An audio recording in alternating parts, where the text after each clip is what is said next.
In one of the many brief reveal trailers for the Acolyte, we were finally shown actual footage of the rumored Lightwhip. Star Wars canon has now finally begun to branch out from the norm and take more aspects from Legends continuity, and in the Acolyte, it seems that they're starting to really incorporate some of the stranger and more esoteric ideas that Legends played with. One of these ideas is the lesser known but still infamous Lightwhip. As the name suggests, this is a lightsaber whip. The lightsaber whip is an odd piece that has the construction of a lightsaber, but with a long, flexible blade. The Lightwhip is an extremely rare weapon, hardly ever seen outside of the thickest of the Jedi vs Sith combat, and yet, it is now being seen on the big screen in canon, with the Jedi Knight that wields it being named Vernesta Rao. So in today's Holocron, we are going to analyze the Lightwhip by looking at its construction, strengths, and weaknesses in combat, as well as take a look at some of the Lightwhip's most famous and deadly wielders, to see just what manner of weapon we're dealing with, and if it's even a good idea.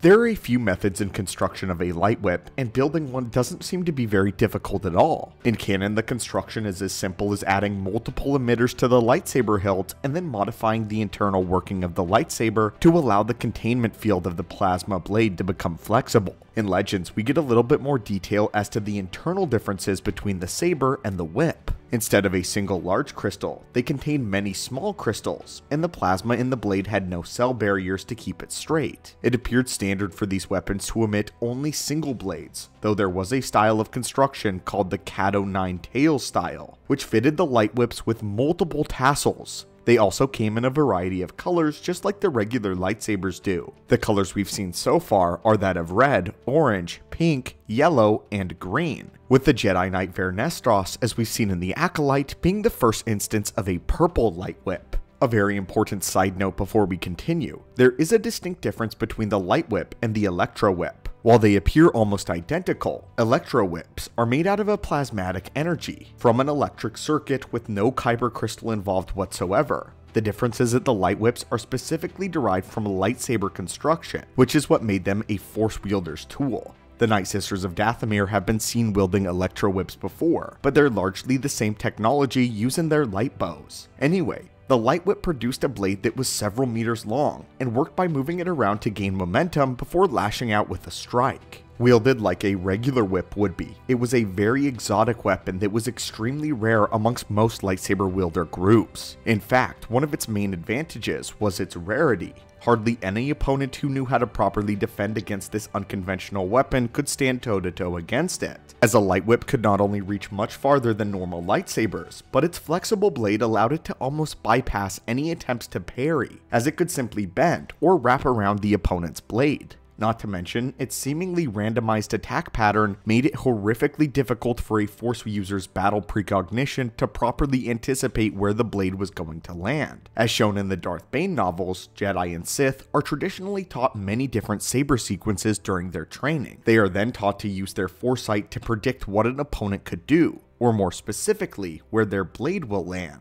There are dozens, if not hundreds, of different possibilities already, but making modifications such as having a saber staff or wielding two lightsabers doubles or even triples the already staggering amount of possible strikes that one must defend against. Bane himself, when observing a Lightwhip in action, mentioned that it was nearly impossible to use this skill to predict where the Lightwhip was going to strike. It's due to the weapon's rarity that its wielders enjoy such considerable leverages. However, no weapon or lightsaber is ever perfect, and while the Lightwhip has several key strengths, it just has as many or even more significant weaknesses. One of these weaknesses that we didn't mention before comes with its design and its construction. Because of the destabilized and thin blade, the Lightwhip sacrifices its cutting power while still being able to slice like a lightsaber. The Lightwhip requires a buildup of momentum and strength in order to get a clean cut. It's unable to slice through Durasteel armor like a regular lightsaber can, and most substances can survive a direct hit. Instead of being cut, the object just mostly has a gash burned on the surface. Its power is so weak that it has even been able to wrap around living opponents and simply torture them with the burns until they die instead of just slicing them into pieces instantaneously. It should be noted that most Lightwhips have an intensity gauge, which can be dialed up for more power to allow them to cut through flesh better. However, this has been known to burn out the power pack much more quickly differently than a standard lightsaber.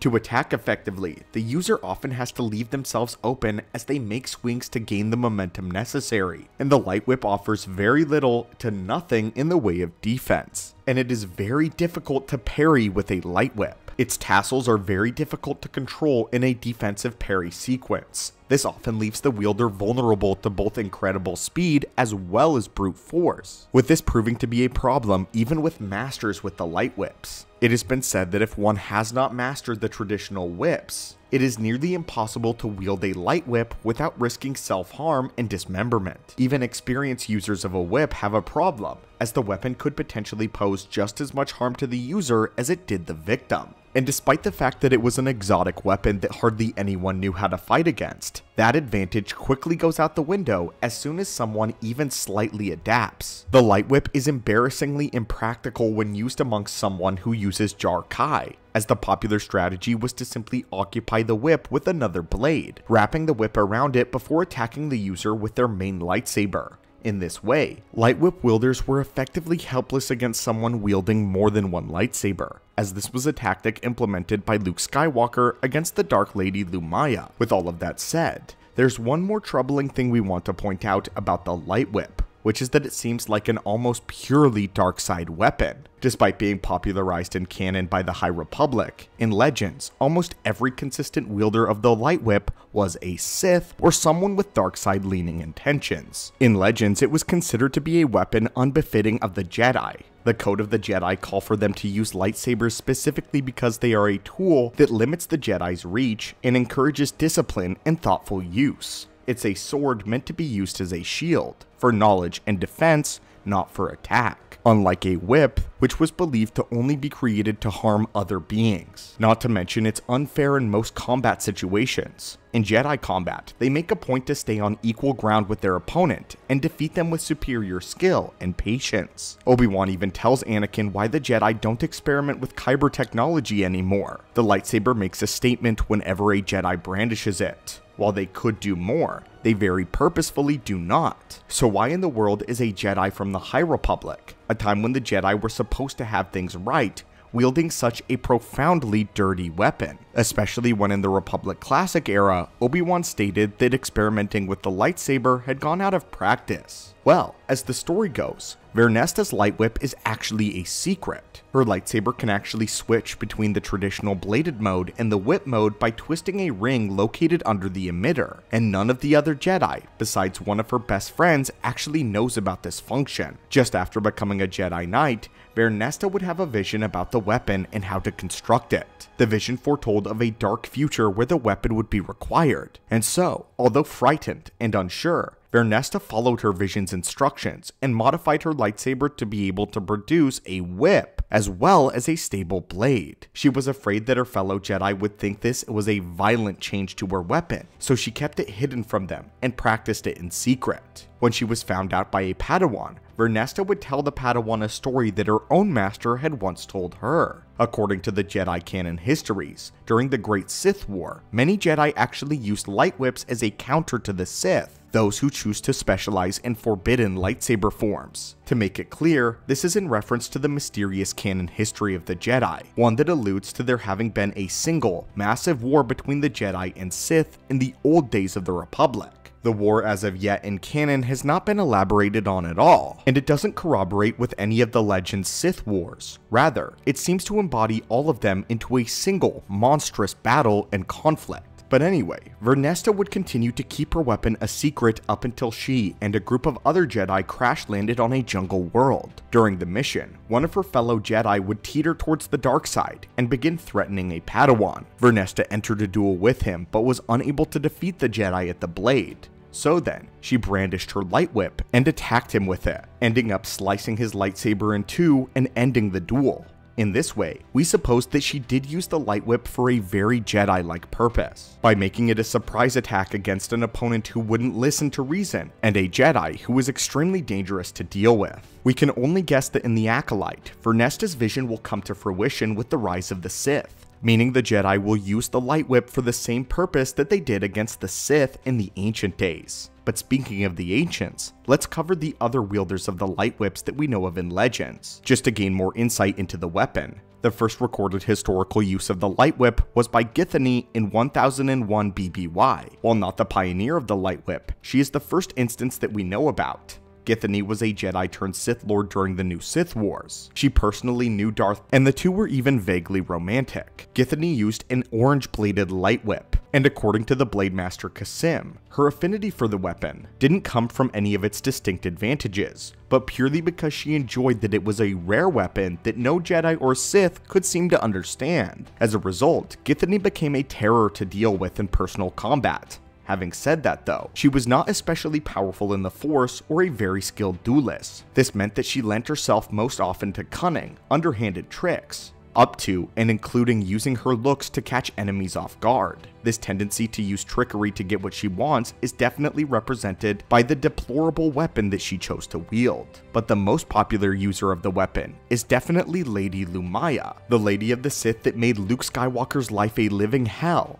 Her whip was a dastardly instrument, as she modified it to have several tassels instead of just one, as to overwhelm her opponents with strikes from many different angles. Not only this, but Lumaya still tried to mitigate the whip's weaknesses by incorporating several tangible tassels to be used alongside the energy ones. These tassels were made of Beskar, then called Mandalorian armor, lined with jewels and knots at the end. In fact, the entire saber was made of Beskar and used a kyber crystal given to Lumaya by none other than Darth Vader. This Dark Lady of the Sith enjoyed not only using it in combat, but also as a torture device on lower settings. Other than this, there are precious few Lightwhip wielders in the lore besides the Night Sisters, as well as some bounty hunters. But again, these were Electro Whips and not proper Light Whips. Largely speaking, there are very few beings who consistently wielded this weapon. And oddly, there is a through line between them all. A lot of them are women working for the dark side. The Lightwhip feels like a sadistic and a vengeful tool to be used by those with an axe to grind. They want their enemies to die slowly and painfully, confused the whole time by a weapon that they cannot defend against. The only exception is Vernesta, who seems to feel as though she has a destined purpose for her whip as a tool to be used as a weapon against the dark side. But anyway, my friends, this is just about everything we know about the Lightwhip.